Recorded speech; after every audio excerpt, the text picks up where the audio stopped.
옆에 계시는 분과 사랑의 인사 나누시겠습니다.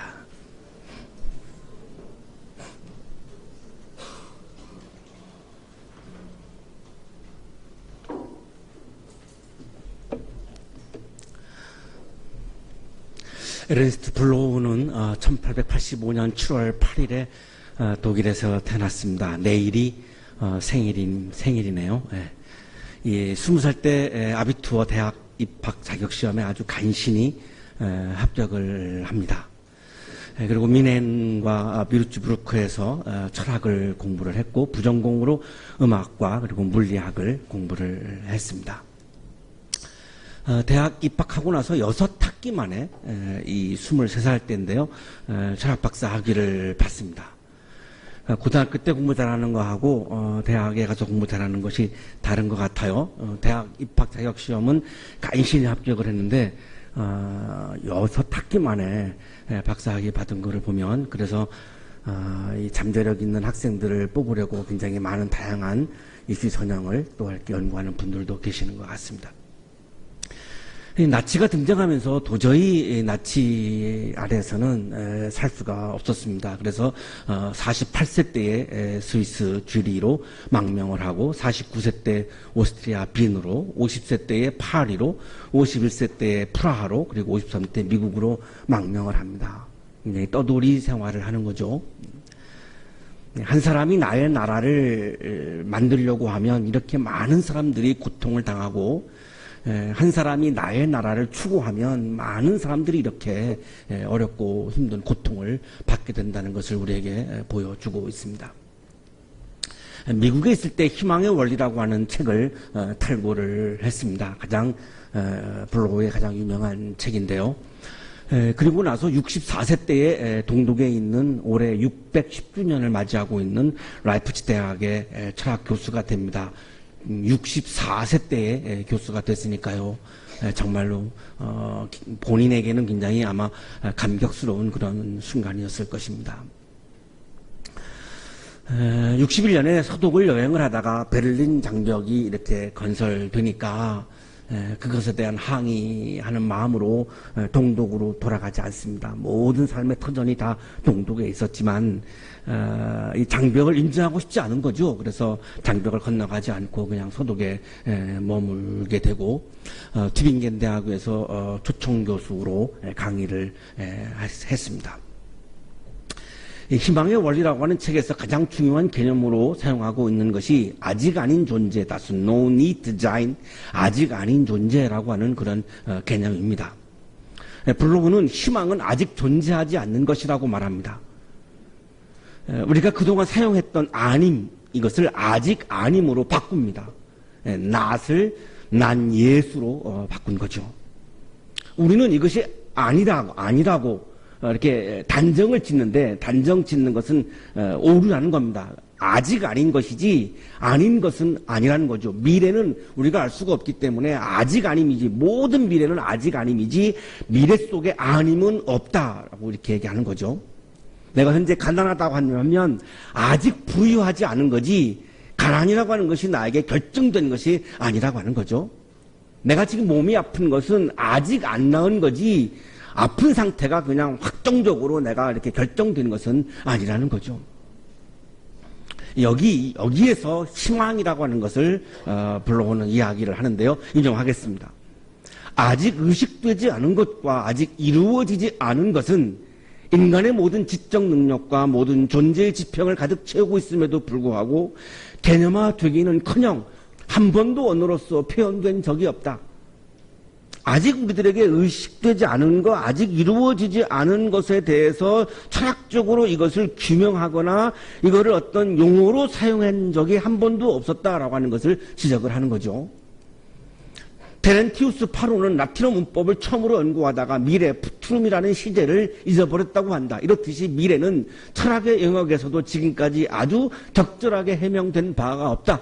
철학이라고 하는 학문에서 미래라고 하는 것을 연구해 본 적이 한 번도 없고 한 번도 이 용어를 사용해 본 적도 없다. 그만큼 미래에 대해서 우리는 굉장히 우리는 등한시했다라고 하는 것을 이야기를 합니다. 따라서 미래를 바라보는 시각은 오로지 아직 아니다라는 어떤 존재론적인 토대에 바탕을 두어 이해되어야 한다. 우리 앞에 놓여져 있는 모든 미래는 아직 아님이지 거기에 아님은 조금도 하나도 없음을 불러오는 강조를 합니다.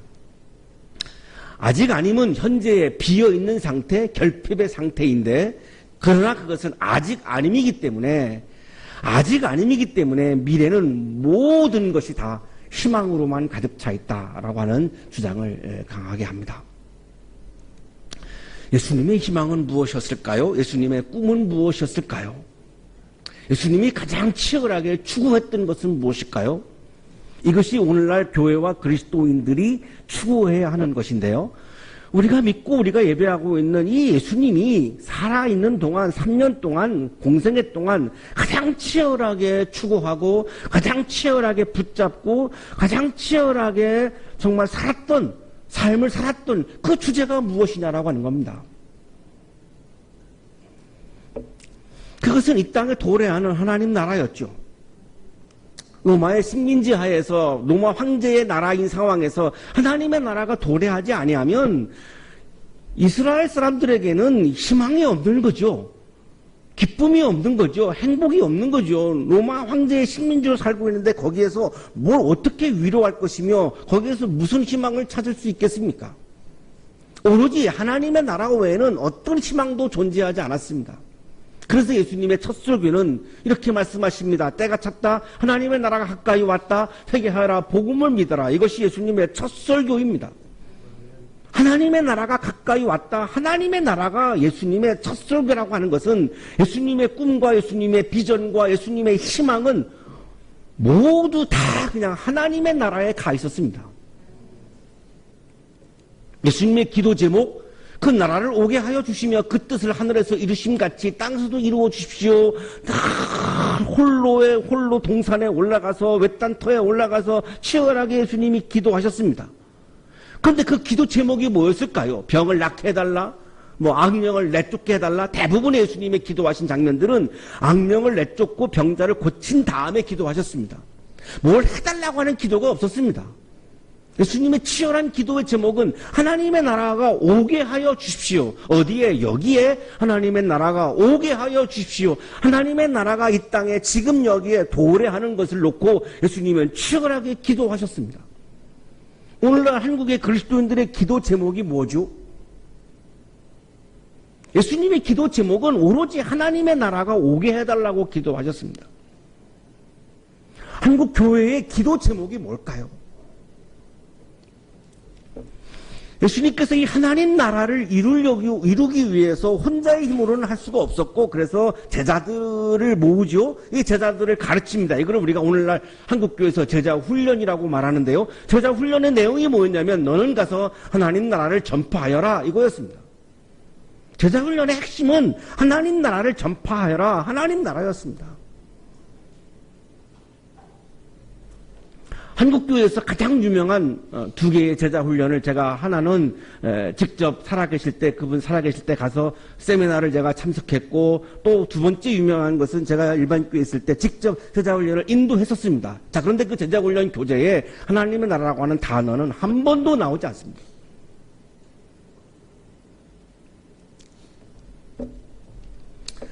예수님께서 마지막으로 부활하시고 나서 승천하시기 전에 마지막 설교를 하십니다. 이 마지막 설교를 40일 동안 하셨는데요. 이 40일 동안 설교의 주제가 하나님 나라에 관한 일들을 말씀하셨습니다. 하나님 나라가 마지막 설교의 40일 동안 설교의 주제였습니다. 오늘날 우리 한국교회와 한국의 그리스도인들이 내 마음에 품고 꿈꾸고 있는 것이 무엇일까요? 예수님의 꿈은, 예수님의 비전은, 예수님의 희망은 오로지 하나님 나라였는데, 그렇다면 나의 꿈은 무엇입니까? 자연인으로서는 내가 다른 꿈을 꿀 수 있습니다만 신앙인으로서 나의 꿈은 무엇입니까? 자, 그러나 예수님이 살아계시는 동안 예수님의 꿈은 이루어지지 않았습니다. 하나님의 나라가 오지 않았습니다. 완성되지 않았습니다. 미완성이었습니다. 자, 그러나 예수님의 마음속에 분명한 것으로 느껴지는데요. 예수님의 마음속에 하나님의 나라는 아직 아직 안 이루어진 것이지 이루어진다라고 확신을 했습니다. 그래서 포기하지 않으시고 제자들을 계속해서 하나님의 나라를 선포하라고 훈련을 하신 거죠. 자, 그런데 오늘날 한국 교회와 한국 그리스도인들은 하나님의 나라를 선포하고 있나요? 예수님은 아직도 포기하지 않았고 아직도 그것을 기대하고 계실 겁니다. 하나님의 나라를 우리가 선포하라고. 한국교회와 한국의 많은 그리스도인들이 하나님의 나라를 선포하라고 아직도 기대하고 계실 것입니다. 그런데 우리는 왜 하나님의 나라를 선포하지 못할까요? 나의 나라에 대한 미련이 있기 때문이죠. 하나님의 나라를 이루기 위해서 예수님께서 12제자를 세상에 파송을 하십니다. 세상으로 보냅니다. 우리 교회도 오늘 우리가 예배를 드리고 나면 우리가 다 세상으로 파송받는 거죠. 세상에 보냄을 받는 거죠. 그래서 우리 교회는 주중 프로그램이 별로 없습니다. 그 이유는 세상에서 파송받아서 세상에서 하나님의 나라를 이루어가는 삶을 살아가는 사람들이 진정한 예수의 제자이기 때문에 주중에 여러분들을 이렇게 교회로 불러드리지 않습니다. 그것이 그렇게 바람직해 보이지 않습니다. 왜냐하면 예수님도 12제자를 세상에 파송하시거든요. 세상에 나가서 세상에서 하나님의 나라를 이루어 가야죠. 그것이 우리 제자의 사명이죠. 매일같이 일주일 내내 교회에 모여서 우리끼리 잔치만 벌이는 것은 하나님의 나라를 선포하라고 하는 예수님의 사명을 우리가 외면하는 것이 되어버립니다. 예수님이 12제자를 파송하는 장면입니다. 예수께서 그 12를 한 자리에 불러놓으시고 모든 귀신을 제어하고 병을 고치는 능력과 권능을 주시고 하나님 나라를 선포하며 모든 병든 사람을 고쳐주게 하시려고 그들을 내보내시며 12제자를 보내시면서 하시는 지금 장면인데요. 영혼 구원이 아니죠.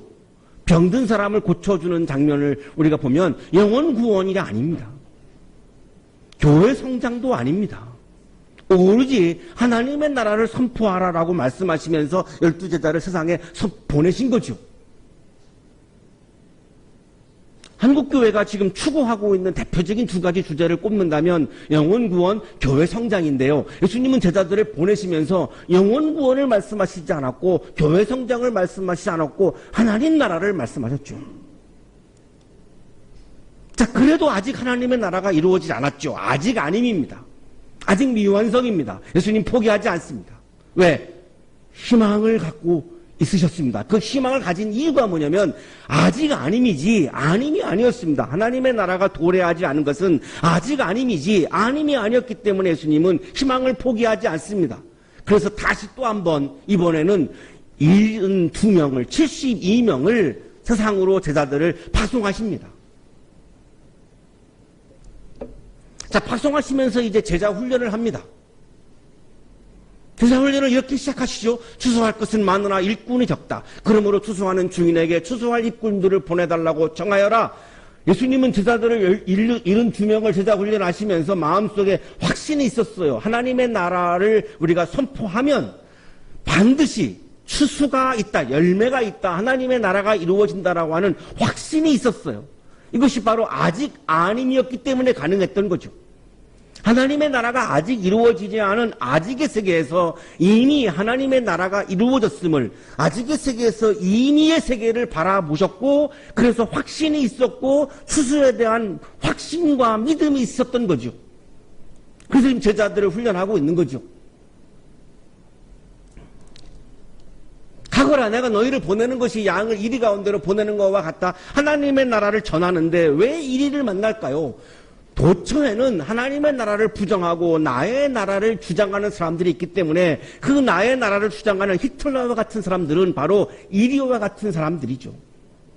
하나님의 나라를 이야기하면 나의 나라를 주장하는 사람들은 하나님의 나라를 이야기하는 사람들을 핍박을 당연히 할 것입니다. 그걸 바로 일이라고 말씀하고 있는 거죠. 그 일을 이리에게 보내는 것과 같다. 마음이 무거우신 거죠. 전대도 자루도 힘도 가지지 말고 길에서 아무에게도 인사하지 말아라. 돈이나 물질이나 이런 것들에 대해서 우리들의 의식이 행하면 하나님의 나라를 향할 수 없기 때문에 물질이나 사람에게 의식을 행해서는 안 된다. 길에서 아무에게도 인사하지 말아라. 이 본문을 길거리에서 이렇게 막 전도하면 안 된다 이런 본문으로 해석하는 분도 계십니다. 재미있는 해석인데요. 어느 집에 들어가든지 먼저 이 집에 평화가 있기를 빕니다 하고 말하여라. 제자 훈련을 하시면서 첫 번째로 제자들이 세상에 나가서 무엇을 선포하고 무엇을 전하고 무엇을 이야기해야 하는지 이제 처음으로 이제 말씀을 하시는데요. 그것이 바로 평화입니다. 교회와 그리스도인이 전해야 하는 것은 평화를 전하라는 것입니다. 왜 그렇죠? 나의 나라를 주장하면 평화가 깨지게 되어 있습니다. 제가 나의 나라를 주장하면 또 다른 분들은 또 다른 나의 나라를 주장할 것이고요. 나의 나라와 나의 나라는 충돌할 수밖에 없고 그러면 평화가 깨지죠. 그러나 하나님의 나라를 우리가 받아들이면 평화가 이루어지죠. 거기에는 싸움이 없습니다.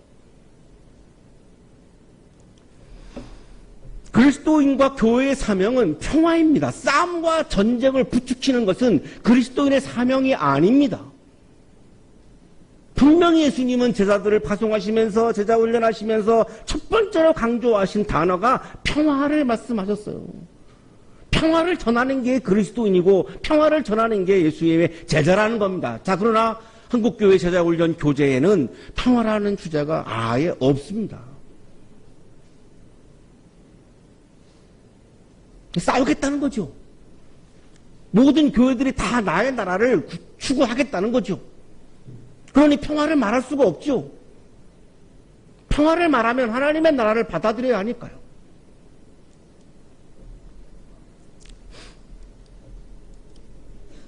자, 그리고 거기에 두 번째 말씀하시죠. 그리고 거기에 있는 병자들을 고쳐주며 했기 때문에 영혼 구원은 오류입니다. 분명히 예수님은 제자들에게 병자들을 고쳐주라고 했죠. 몸을 고쳐주라고 했죠. 그런데 어떻게 예수님이 영혼 구원을 했다고 이야기할 수 있습니까? 예수님의 구원 행위를 축소시키는 거죠. 하나님의 나라가 너에게 가까이 왔다 하고 그들에게 말하여라. 평화와 하나님의 나라는 연결되어 있는데요. 하나님의 나라가 너에게 가까이 왔다라고 이것을 말하여라. 이것이 제자들이 선포해야 하는, 예수의 제자들이 선포해야 하는, 교회가 선포해야 하는, 그리스도인들이 선포해야 하는 가장 핵심이라는 겁니다. 그러려면 내 안에 하나님의 나라가 와야 되고 너와 나 사이에 하나님의 나라가 와야 되고 교회 안에 하나님의 나라가 이루어져야 하나님의 나라를 선포할 수 있죠. 나의 나라를 고집하면 하나님의 나라를 선포할 수가 없지요.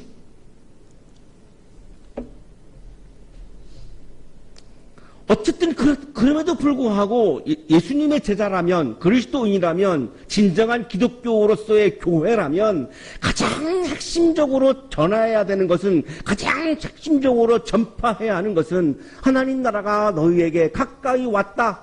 이거는 분명한 본문에 있는 분명한 팩트입니다. 예수님이 이렇게 제자들에게 훈련을 하신 팩트입니다. 이거를 제껴놓고 다른 거를 한다? 그건 진정한 기독교라고 볼 수가 없는 거죠. 예수께서 제자들에게 주신 사명은 교회 성장이나 영혼 구원이 아닙니다. 오늘날 한국 교회의 목표는, 오늘날 한국 그리스도인들의 목표는 수정되어야 합니다. 교회 성장이나 영혼 구원이 아니고 하나님의 나라가 이 땅에 도래하는 것으로 교회의 목적과 교회의 목표와 그리스도인들의 목적과 그리스도인들의 목표가 바뀌어야 합니다. 그렇지 않고는 하나님 나라의 평화를 우리가 맛보면서 신앙생활 할 수가 없지요. 한국교회 제자훈련 교재에는 하나님 나라라고 하는 주제가 없습니다.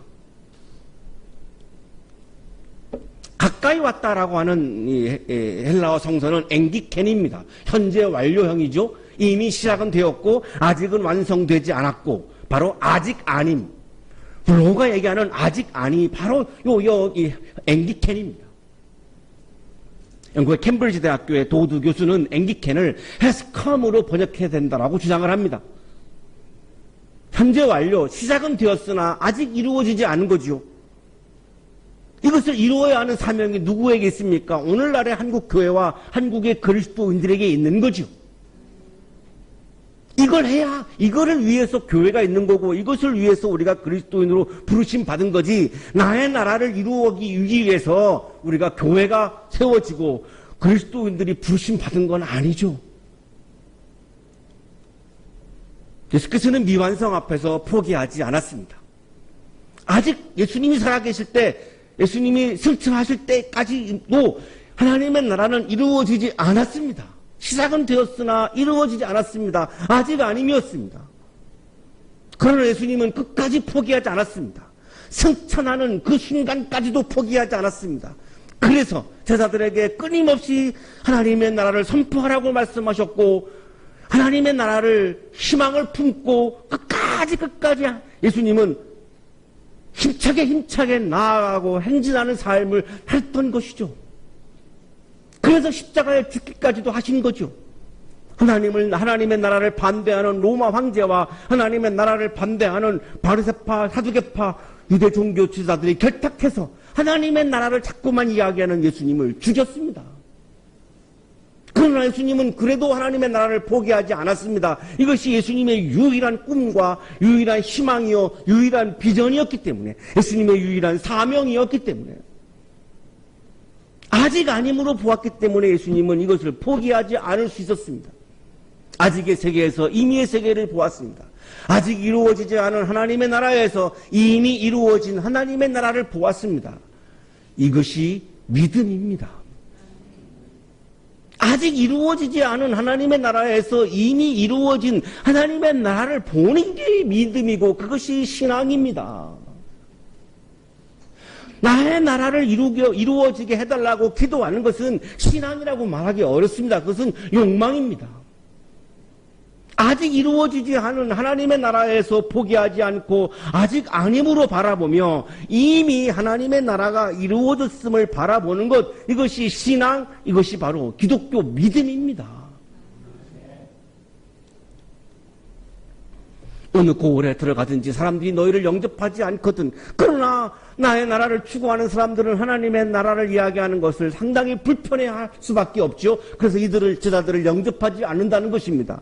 자, 영접하지 않을 때 그러면 무엇을 말해야 하는가? 예수님께서 제자들을 훈련하십니다. 우리 발에 묻은 너희 고을의 먼지를 너희에게 떨어버린다. 그러나 하나님의 나라가 가까이 왔다는 것을 알아라 하여라. 영접하지 않는 사람들에게도 여전히 예수님은 제자들을 훈련하시면서 하나님의 나라가 가까이 왔다라고 알아라라고 말해라. 영접하든 영접하지 않든 똑같습니다. 오로지 예수님은 제자들을 훈련시키시면서 너희들이 세상에 나가서 선포해야 하는 것은 영혼 구원이나 교회 성장이 아니라 하나님의 나라가 가까이 왔다. 어디에? 지금 여기에. 죽은 이유가 아닙니다. 지금 여기에. 나의 마음속에 너와 나 사이에, 우리 교회 안에, 우리 대한민국 안에, 이 세계 안에 하나님의 나라가 가까이 왔다라고 하는 것을, 이것을 선포하여라. 영접하든 영접하지 않든 누구에게나 다 이것을 전하라라고 예수님은 제자들에게 지금 가르치고 계십니다. 그리스도인은 나의 나라를 꿈꾸는 사람이 아니라 하나님의 나라를 꿈꾸는 사람이 그리스도인입니다. 그리스도인은 아직의 세계에서 절망하고 포기하는 사람이 아니라 이미의 세계를 바라보며 희망을 품고 하나님의 나라를 향하여 오늘도 이 시간에도 힘든 일들이 있다 할지라도 힘차게 하나님의 나라가 이루어질 것을 확신하며 그것을 믿으며 그것을 신앙하며 오늘도 포기하지 않고 하나님의 나라를 향해서 힘차게 나아가는 사람이 진정한 그리스도인입니다. 하나님의 나라의 기쁨이 여러분의 삶에 충만하기를 축복합니다. 거룩하신 주님,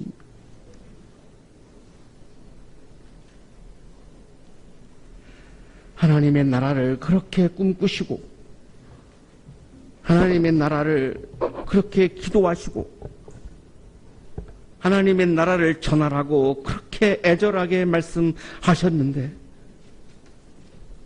우리는 여전히 나의 나라를 추구하며 살고 있습니다.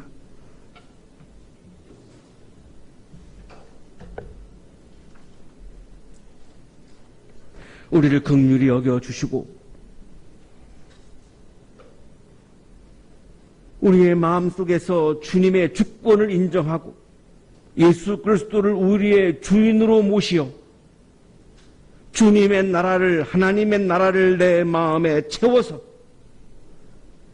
나의 나라를 이루려고 하는 조급한 마음에서 오는 불안함과 고통스러움들을 다 씻어내고 하나님의 나라가 내 안에 가득가득 채워져서 평화와 기쁨과 평안이 가득 찬 삶을 살아갈 수 있도록 인도하여 주시옵소서.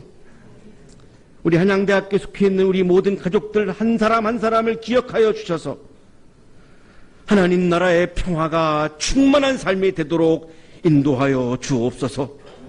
예수 그리스도의 이름으로 기도하옵나이다. 아멘.